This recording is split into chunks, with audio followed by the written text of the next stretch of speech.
14 வயசுலேருந்தே அவள் வந்து யாரோட தயவும் இல்லாமல் அவள் முன்னுக்கு வரணுன்ட்டு இருந்தான். என்னையும் யாருக்கிட்டையும் நிறுத்ததே கிடையாது. அப்படியே படிப்படியாக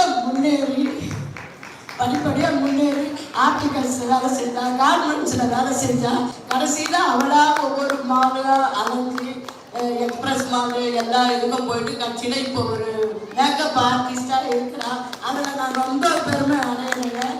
என்னை வந்து யாரோட சொந்தக்காரர்கிட்டையும் என்னை நிறுத்ததே கிடையாது. அவங்களுடைய உழைப்பால் இன்னைக்கு எல்லாமே நல்லதாக நடக்குதுங்க.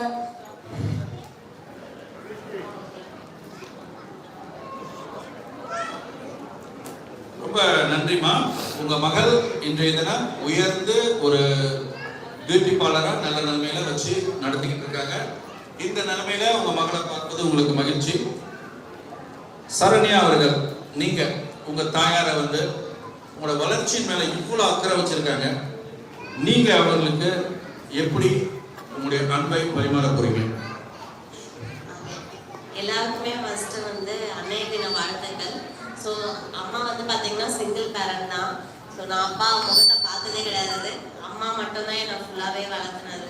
பாட்டி இருந்தாங்க. ஸோ அவங்க இறந்ததுக்கப்புறம் லைக் என்னோட 16 இயர்ஸில் என்னோட கரியர் ஸ்டார்ட் பண்ணேன். ஸோ அன்னிலேருந்து நீ எது பண்ணாலும் பரவாயில்ல, நீ போ, நான் இருக்கேன்னு சொல்லிட்டு எனக்கு பேக்கப் சப்போர்ட். இன்னைக்கு என் பையனே எங்கள் அம்மா இருந்து பார்த்துக்கிறதுனால தான் நான் எல்லா இடத்துக்கும் போய் மேக்கப் பண்ணுறதுக்கு எல்லாத்துக்குமே என்னோட அம்மா இப்போ வரைக்குமே எனக்கு சப்போர்ட்டாக இருக்காங்க. ஸோ அவங்க இல்லைன்னா நான் எப்பயுமே கிடையாது. என்னோட உலகம், என்னோட சந்தோஷம் எல்லாமே எங்கள் அம்மா ஃபர்ஸ்ட்டு, அதுக்கப்புறம் என்னோட பையன். Thank you very much. அம்மா ஃபர்ஸ்ட், அப்புறம் பையன். ஏன்னா அவங்க அம்மாவை பார்த்துக்கிறாங்க, அம்மா டேக் கேர் பண்ணிக்கிறாங்க. Very good, nice. அன்புள்ள அம்மா விருது வழங்கப்பட்டுக் கொண்டிருக்கின்றது. இந்த விருதை வழங்குவதற்கான திருமதி லதா அவர்களை கரவொலி எழுப்பி நாம் மேடைக்கு வரவேற்போம்.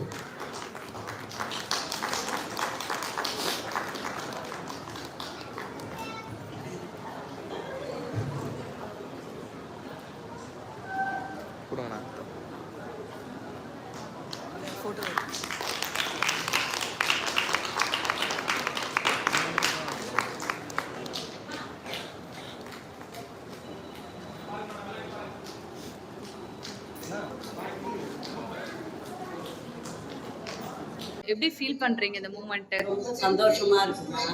இப்படி ஒரு ஆப்பர்ச்சுனிட்டி கிடைக்கும்ட்டு நான் எதிர்பார்க்கவே இல்லை. அதுதான் எனக்கு ரொம்ப பெருமையா இருக்கு. இதுதான் நான் முதல் மேடையா ஏறுறது. ஸோ உங்க டாக்டருக்கு இந்த டைம்ல என்ன சொல்ல வரீங்க?